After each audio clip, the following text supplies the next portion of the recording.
នៅក្នុងពិភពនៃសង្គ្រាមអាកាសមានយន្តហោះចម្បាំងមួយប្រភេទដែលមានសមត្ថភាពខ្លាំងពិសេសមិនគួរឲ្យជឿវាហោះនៅលើមេឃដោយគ្មានស្រមោលគ្មានសំឡេងហើយគ្មានរ៉ាដាណាអាចចាប់វាបាននោះទេ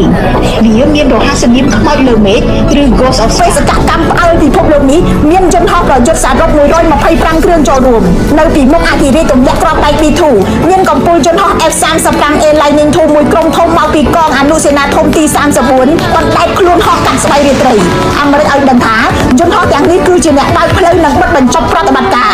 F35 ហោះនៅក្នុងរយៈកម្ពស់ទាបទៅកាត់ផ្ដាច់ប្រព័ន្ធការពារផ្លូវអាកាសរបស់អ៊ីរ៉ង់គណនាចម្ងាយនិងមុំកំណត់ទីតាំងវាយប្រហារហើយក្នុងពេលដំណើរគ្នាកំពូលយន្តហោះនេះត្រូវបង្កើតផែនទីពេញលេញនៃបណ្ដាញការពារដែនអាកាសពីគ្រប់ជ្រុងទាំងអស់របស់អ៊ីរ៉ង់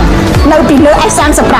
មានអធិរាជលើមេឃ F22 មួយក្រុមទៀតត្រដាងស្លាប់គ្មានសំឡេងដូចចចកសំងំចាច់ចំណីបេសកកម្មរបស់ F22 ពេលនោះគឺបាញ់ទម្លាក់យន្តហោះចម្បាំងរបស់អ៊ីរ៉ង់ណាក៏ដោយដែលព្យាយាមហោះឡើងហើយត្រូវធានាថាគ្មានអ្វីមួយអាចចូលមកគៀក B2 ទេនៅក្នុងចម្ងាយយ៉ាងតិច160គីឡូម៉ែត្រចំណែក B2 វិញមានតួនាទីតែម្យ៉ាងប៉ុណ្ណោះគឺទម្លាក់គ្រាប់បែកឲ្យចំគោលដៅចប់ប្រតិបត្តិការ B2 បាត់ក្បាលហោះទៅភាគខាងត្បូងយន្តហោះ F35 តាមពីក្រោយស្កេនរកការសងសឹកដែលអាចកើតមាន